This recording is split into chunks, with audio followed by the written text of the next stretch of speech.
C'est une femme exceptionnelle et aujourd'hui, elle nous fait l'honneur de lever le voile sur un pan de son parcours qui certainement nous édifiera. Je suis Jocelyne Kofi et bienvenue à Salt Talk.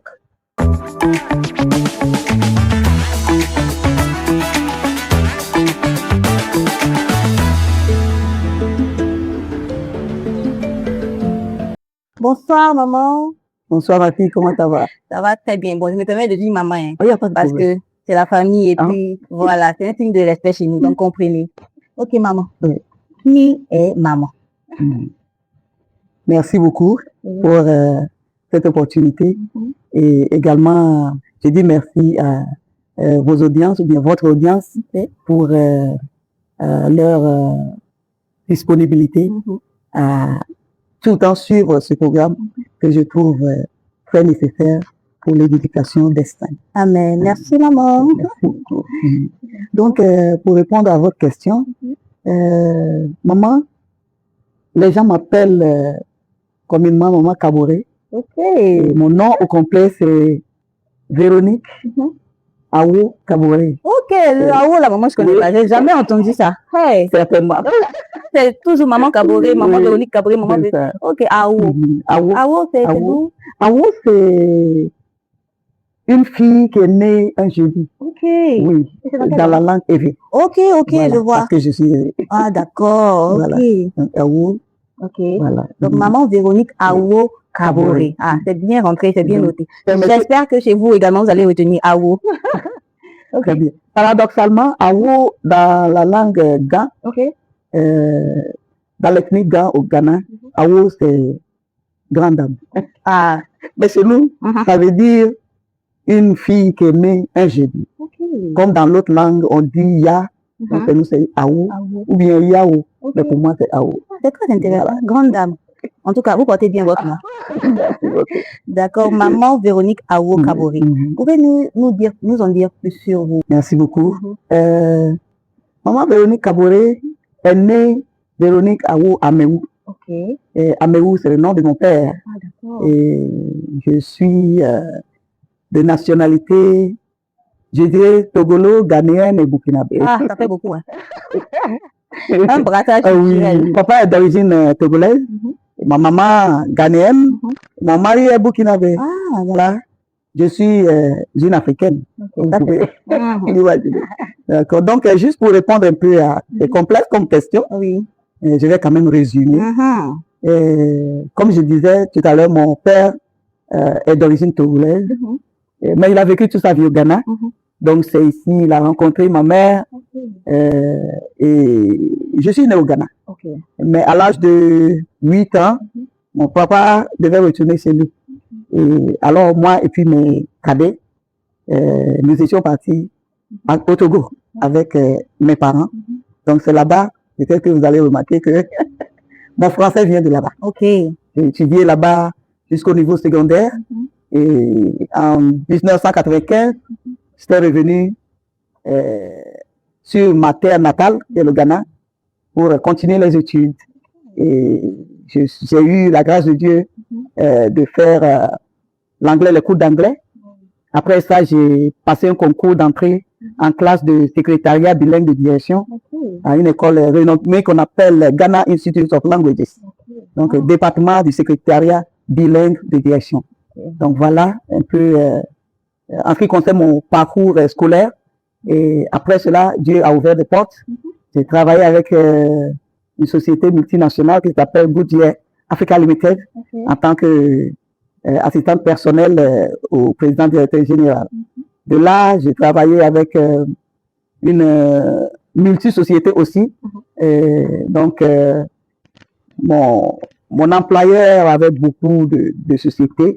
Donc là aussi, j'ai travaillé avec lui en tant que particulière. En anglais, on appelle ça personal assistant. Donc, voilà, en ce qui concerne le domaine professionnel. Ça, c'est vraiment un parcours très riche. Merci beaucoup. Merci. Donc, et maintenant, sur le volet spirituel. Parce que quand j'entends tout ça, je me dis, waouh, comment est-ce que vous avez, comment le Seigneur entre dans tout ça? Merci beaucoup. En tout cas, tu as de riches questions. Oui, je dirais que mon parcours religieux ou bien spirituel a commencé dès ma naissance. Oh. Si je dis dès ma naissance, c'est parce que à ma naissance, quelque chose s'était passé. Ok. On veut en savoir plus. Ah oui, en tout cas, je vais dire Le avec vrai plaisir. gospel. Oui, parce que ma maman avait une complication Mhm. et elle devait être opérée. Wow. Et si vous allez convenir avec moi que dans le temps où nous sommes nés, Mhm. les césariennes étaient des questions de vie ou de mort. Ah oui. C'est pas comme aujourd'hui, gloire à Dieu pour la médecine qui a progressé, mais dans le temps, c'était un peu une question de vie ou de mort. Oui, oui. Donc, et puis, c'était dans une localité très éloignée, Mhm. parce que mon papa était un entrepreneur, donc où ils étaient, quand ma maman m'avait conçu, était loin de la famille. Ok. Voilà.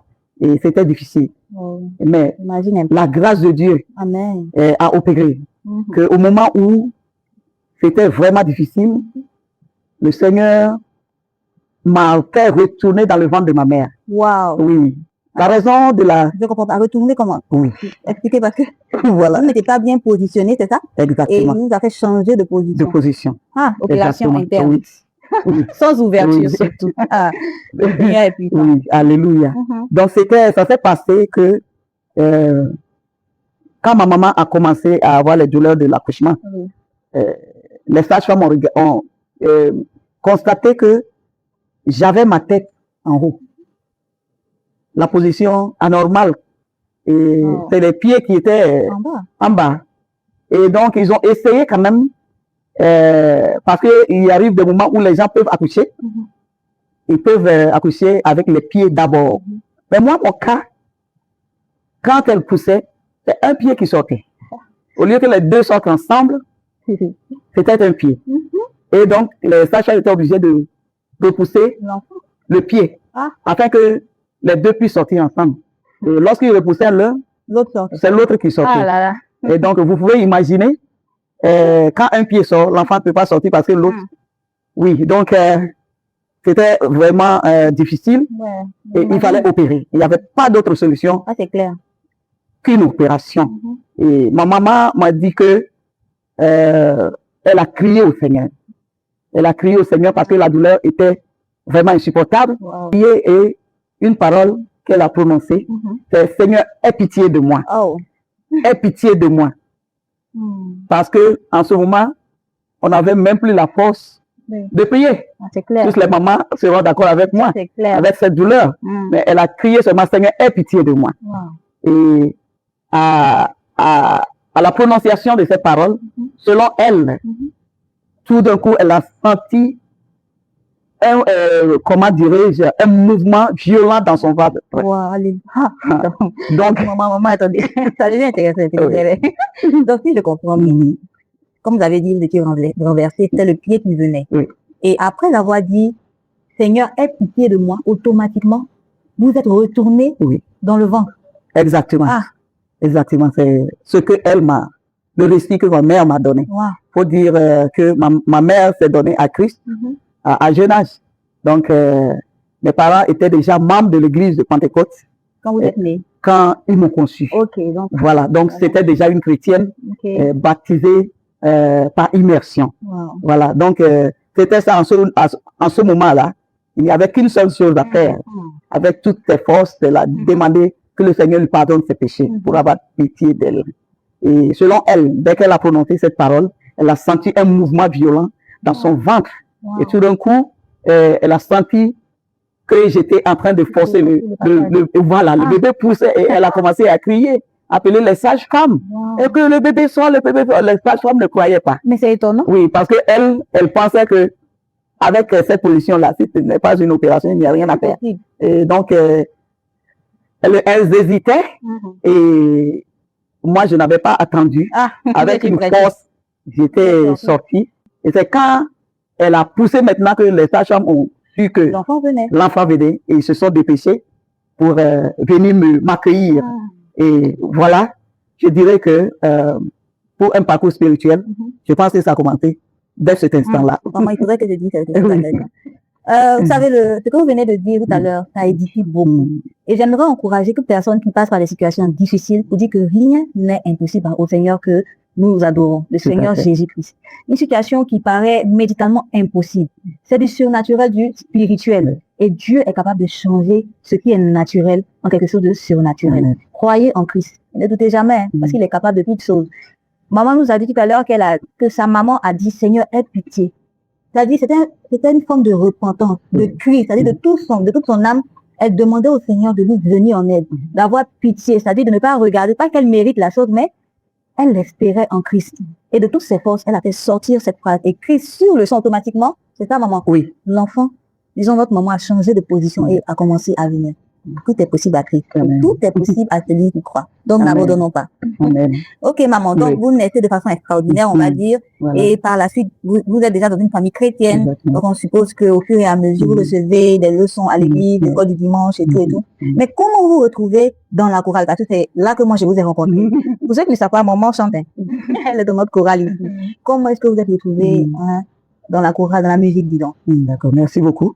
Faut dire que depuis l'école du dimanche, dans un petit village appelé Djodje, dans la région de Volta, au Ghana, je faisais partie déjà des enfants de l'école du dimanche.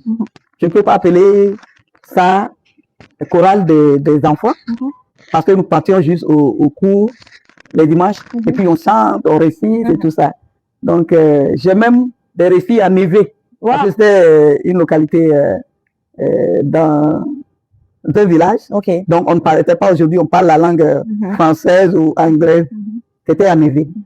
Donc, je faisais partie intégrante de l'école du dimanche et je chantais beaucoup. Et j'avais mes tantes aussi. On vivait, dans mon enfance, on a passé cela en famille. Donc, il y avait le petit soeur de ma mère et qui aussi faisait partie de la chorale de notre église. L'église de Pentecôte, bien sûr. Et quand elle rentrait à la maison, elle venait chanter. Et quand elle chantait, moi aussi, je chantais avec elle. Et parce que, naturellement, j'aime chanter. Et je me rappelle, comme on dit, fast forward à Lomé. Et un jour, on nous posait la question de savoir quelle profession nous aimerions exercer dans le futur. Et moi, j'ai dit que non, je veux être une vedette. Wow. Au cours primaire. Voilà. Et donc, je faisais partie aussi du groupe musical. Ça, c'est au collège. Donc, on va dire depuis l'école, déjà, vous aviez commencé la musique. Oui. Dieu vous préparait. En tout cas. Tout est en train de vous préparer. C'est ça. Voilà. Donc, après, quand je suis rentré au Ghana, quand je suis revenu au Ghana, et j'ai rejoint l'église de Pentecôte, qui est mon église d'origine, une assemblée francophone de l'église de Pentecôte qu'on appelle Centre international d'adoration francophone. En anglais, on appelle ça PIWC French. Voilà. Elle venait d'être nouvellement créée. Donc, on n'avait pas de groupe musical. Il n'y avait pas de chantre. Il y avait 4 hommes et 3 femmes. Parmi ces 3 femmes, la première était la femme du pasteur Adavito dans le temps, qui est aujourd'hui apôtre en retraite à Davito, au Togo. Et sa femme, la première femme. Et nous avions aussi la regrettée Mamaga Atove de Tête, qu'on appelait communément Mama Glova, paix à son âme. Donc, elle était la deuxième et j'étais la troisième. Donc, ces deux étaient déjà âgés par rapport à moi. Et donc, j'étais la seule femme. Mais ça, c'était en quelle année? C'était en 1996. Est-ce qu'il était né? C'est fort, hein? 1996, exactement. À ETTC, à Accra Technical Training Center. Voilà. Donc, je dirais que j'avais commencé à œuvrer dans la chorale de l'église à partir du jour où je suis rentré dans l'église. Wow, donc de 1996 jusqu'à maintenant 2026. Voilà. Ça fait beaucoup. Voilà. Donc, dans le temps, on n'avait pas de micro parce que l'assemblée venait d'être nouvellement créée à partir de l'assemblée anglaise qui existait déjà. Pas de micro, pas de piano, rien du tout. Tout ce challenge. Oui, donc avec la voix et les mains, voilà, on faisait la musique. Ah, c'est bien. Et voilà un peu. Wow. Depuis ce temps, je suis resté fidèle à la musique. À la maison du Seigneur aussi. Ok, donc c'est un très beau parcours. On voudrait savoir également, maman, avec toutes ces années, quels sont les aléas ou les difficultés liées au service dans la maison du Seigneur? Bon, vous, c'est côté musique, donc on va vous demander plus à ce niveau-là. Quels sont les challenges que vous avez eu à rencontrer pour encourager quelqu'un qui peut-être débute dans la musique et fait face à ce genre de challenge également? Ok, merci. Je vais essayer de cadrer cette OK. réponse parce que c'est très important. Oui. Les challenges ont été nombreux, c'est-à-dire les défis. Mais ce que j'aimerais élaborer pour encourager quelqu'un, je veux seulement parler de ça parce que c'est le but de cet entretien. Notre église est une église spéciale. Nous sommes de plusieurs nationalités et je dirais à 90%, nous sommes des gens qui sont au Ghana ou bien qui sont à Accra pour une mission. Que ce soit le travail, les études ou bien d'autres choses. C'est-à-dire que nos membres ne sont pas des membres permanents. Donc la structure de toute l'église est telle. Et c'est très fréquent de voir les gens 6 mois après, ils retournent dans leur pays. 1 mois, ça arrive, 2 ans, 3 ans, voilà. Donc, un défi que nous rencontrons au niveau du groupe musical, c'est d'avoir les membres permanents pour faire l'œuvre dans ce domaine. Quand vous avez les gens, vous prenez le temps de les former, prenez le temps de les assimiler et au moment où ils sont maintenant à la hauteur de la tâche, il est temps pour eux de repartir. Et puis ils retournent chez eux. Pour reprendre de zéro encore. Maintenant, d'autres personnes viennent. Dieu est fidèle en tout cas. Vraiment. Les gens partent et Dieu ramène encore d'autres personnes. Et il faut reprendre. C'est-à-dire qu'à chaque instant, on retourne en arrière pour rebondir. Et je ne dirais pas la grâce de Dieu. On a rebondi à chaque fois. Jusqu'à aujourd'hui, on est en train de rebondir. Amen, amen. Ah, j'aime votre détermination. C'est ce que j'ai beaucoup remarqué chez vous quand je suis arrivée ici. Ah, cette dame-là, la maman, elle travaille. Elle a vraiment le courage, le zèle pour l'œuvre du Seigneur. Mais en même temps, je me demande comment vous faites. C'est-à-dire, qu'est-ce qui vous passionne? Qu'est-ce qui vous pousse à toujours donner le meilleur de vous-même dans le service, au niveau de la chorale? Ok, merci. J'avais commencé par dire les difficultés, qui est de ne pas avoir les gens permanents pour travailler avec. Une chose que je peux partager avec vous, c'est que l'amour de Dieu qui est en nous fait des exploits. Amen. Oui. L'amour de Dieu qui est en nous fait des exploits. Dieu nous aime. Alors, cet amour réciproque que nous avons pour lui fait des exploits. C'est-à-dire que lorsque nous mettons notre cœur dans ce que nous faisons pour le Seigneur, les difficultés ne nous découragent pas. Ah, l'amour. Cela nous pousse plutôt à aller de l'avant. Voilà. Donc d'abord, je dirais, il faut avoir l'amour pour Dieu et l'amour pour son œuvre. Quand vous avez ça, c'est comme c'est une force motrice qui vous pousse à faire mieux. Ça, c'est vrai. En deuxième lieu, je dirais que je suis d'une personnalité aussi persévérante. Et puis vous êtes forte aussi. Hein. Vous avez un fort caractère aussi. Il faut le reconnaître. Oui, oui. Et c'est ce qui fait votre force. Voilà. Donc, personnellement, c'est comme ça que Dieu m'a créé. Of course. Quand je suis persuadé de quelque chose. Ah non, oui. On ne peut pas changer. Je témoigne. Je ne suis pas persuadé quand c'est autre chose. C'est difficile. Donc, hein? une fois que je suis persuadé que l'œuvre que je suis en train de faire, c'est pour un avenir meilleur pour le corps du Christ. Quand vous êtes leader, ça demande beaucoup de détermination. Lorsque Dieu vous met à une position, il vous donne des atouts pour accomplir la responsabilité. Ah, maman, j'aimerais qu'on marque une position que je vais te dire.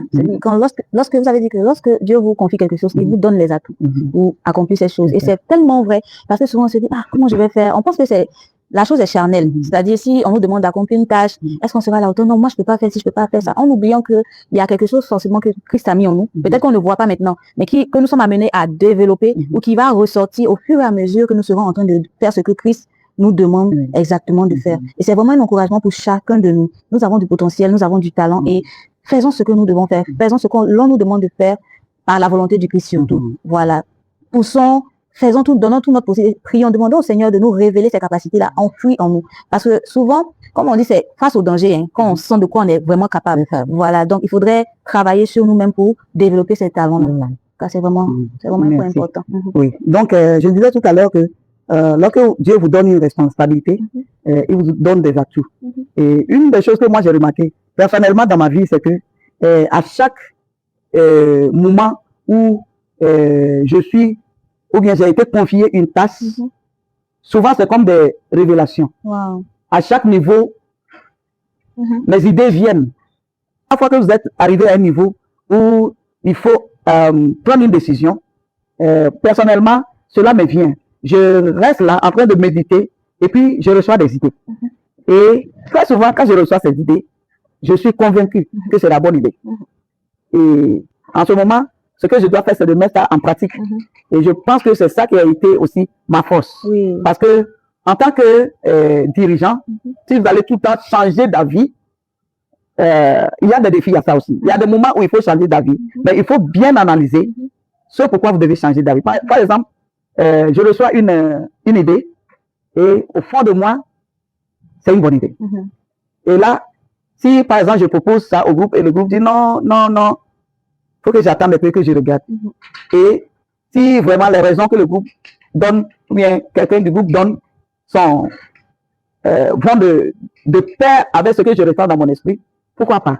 Oui, mais il y a des moments où je vois que non, c'est pas ça, ça ne rentre pas en accord avec ce que l'Esprit de Dieu me dit. Donc, quand ça arrive à ce moment, personne ne peut me convaincre. Donc, je crois qu'il va y avoir de l'assurance, le discernement, de faire confiance à l'Esprit de Dieu en nous, qui nous parle, pour ne pas trop vaciller ou bien être emporté par les idées des autres, aller ici et là, et finalement, on ne sait pas qui a envoyé l'idée, ça vient de qui finalement. Donc, faire confiance à l'Esprit de Dieu en soi-même. Lorsqu'il nous demande d'accomplir quelque chose, faire confiance à ce qu'il nous dit. Exactement. Et, oui, pour ajouter aussi, je voudrais dire que nous devons aussi rechercher la bénédiction de nos anciens. Quand je parle de la bénédiction de nos anciens, je parle de nos pasteurs, nos apôtres. Et dans une assemblée, vous avez l'opportunité de recevoir ces grands hommes de Dieu parmi vous. Et à chaque fois, essayez de vous approcher d'eux. Et moi, je sais que ces rencontres donnent quelque chose de surnaturel. Parce que j'en ai expérimenté. Bon, j'ai partagé avec ma soeur ce matin que j'ai été baptisé dans le Saint-Esprit avec l'imposition de la main du feu ancien président de l'église de Pentecôte, paix à son âme, l'apôtre Ntumi. C'est lui qui a bien que j'étais né dans l'église pour recevoir le baptême du Saint-Esprit. C'est dans cette même assemblée francophone que l'apôtre Ntumi, dans le temps, il était le responsable national de l'église de Pentecôte en Côte d'Ivoire. Dans mon pays. Voilà. Et il nous rendait visite très souvent quand il venait à ça. Et pendant l'une de ces visites, on avait organisé une session de baptême du Saint-Esprit, un réveil spirituel. Et c'est lui qui m'a imposé la main. J'ai reçu le baptême du Saint-Esprit. Et je sais que aujourd'hui, nous sommes cadrés sur la musique, mais il y a beaucoup d'autres domaines que j'ai gérés dans l'église. Les gens, présents comme passés, pourraient témoigner de la puissance de Dieu par laquelle Dieu a œuvré dans son église à travers certains dons qu'il m'a confiés. Donc, je peux dire qu'à part l'apôtre Ntumi, paix à son âme, il y avait d'autres apôtres comme l'apôtre Sidiki Traoré, l'apôtre Ebenezer Apia, président de la Côte d'Ivoire. Voilà, l'apôtre mon beau et mon papa, l'apôtre Ousmane Zabré, et bien d'autres. L'apôtre Agbabitor, je ne peux pas finir de les citer. L'apôtre Larré Jules. Non, je vais juste m'arrêter là.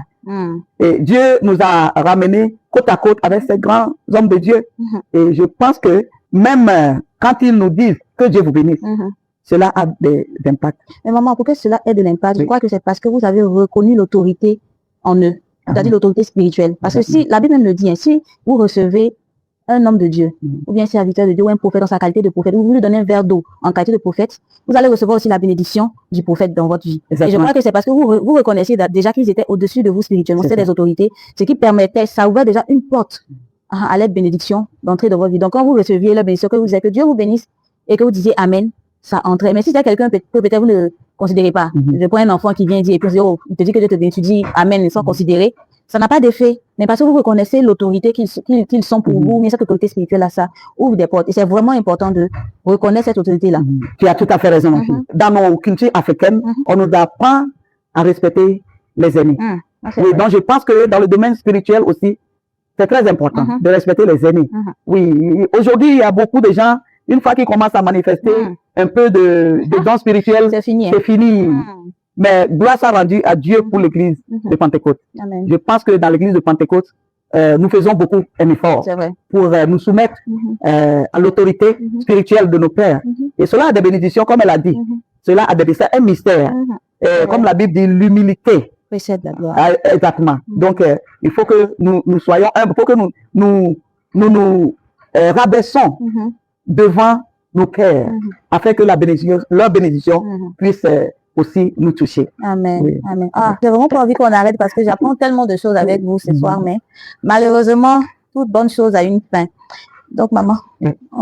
je crois qu'on doit faire une partie 2. Hein. Oui. Qu'est-ce que vous en pensez? Dites-le dans les commentaires pour qu'on puisse programmer ça. Voilà, on avait même prévu une anecdote, tout ça, mais malheureusement, le temps. Le temps, Mais on aura l'occasion encore de le faire. Donc, j'aimerais avoir votre mot de fin. Quel conseil pouvez-vous donner à cette nouvelle génération, voilà, dans le service du Seigneur? C'est pas forcément la musique. On a de jeunes diacres, on a des personnes qui font le nettoyage. Et ça, c'est un très, très grand service dans la maison du Seigneur et bien d'autres choses. Quel conseil pouvez-vous donner pour booster la foi de ces personnes? Ok, merci encore. Je pense que, comme j'avais dit au début, dans tout ce que vous faites, faites-le avec amour. L'amour est un mot très fort. Et ce n'est pas un mot, c'est en fait une vie. Et donc, partout où vous vous trouvez, dans la maison de Dieu, comme elle a mentionné, le nettoyage, l'arrangement des chaises, les instruments, tout ce que vous êtes demandé à faire. N'attendez pas qu'on vous demande même avant de le faire. Parce que vous ne savez pas que ce que vous êtes en train de faire est votre ministère. C'est vrai. Mais lorsque vous le faites avec amour, c'est le résultat qui va vous dire que, ah, ça c'est votre ministère. Alors, qu'est-ce que vous attendez? Faites tout ce que vous pouvez dans la maison de Dieu avec amour. Mettez votre passion dedans. Mettez votre passion dedans. L'amour d'une mère pour son enfant est très fort. La Bible même a parlé de cela. Mais que l'amour que nous avons pour l'œuvre de Dieu dépasse l'amour que nous avons pour nos enfants. Et Dieu glorifiera son nom à travers toi, dans tout ce que tu fais. Fais-le seulement avec amour. Et fais-le avec détermination. Fais-le avec l'intention d'accomplir un but pour lequel le Seigneur t'a amené sur cette terre. Et tu ne seras pas déçu du tout. Alléluia. Ah, je crois qu'on était bénis. Les mots me manquent. Je ne sais vraiment pas comment terminer. Et je crois que chez vous également, vous avez été bénis par les propos de maman Véronique Aouo. C'est ça? Oui, c'est ça. Ah, bon, voilà, j'ai pas oublié. Alors, merci d'avoir suivi Salt Talk. À la prochaine édition. Que Dieu vous bénisse. Que Dieu vous bénisse aussi. Amen. À la prochaine.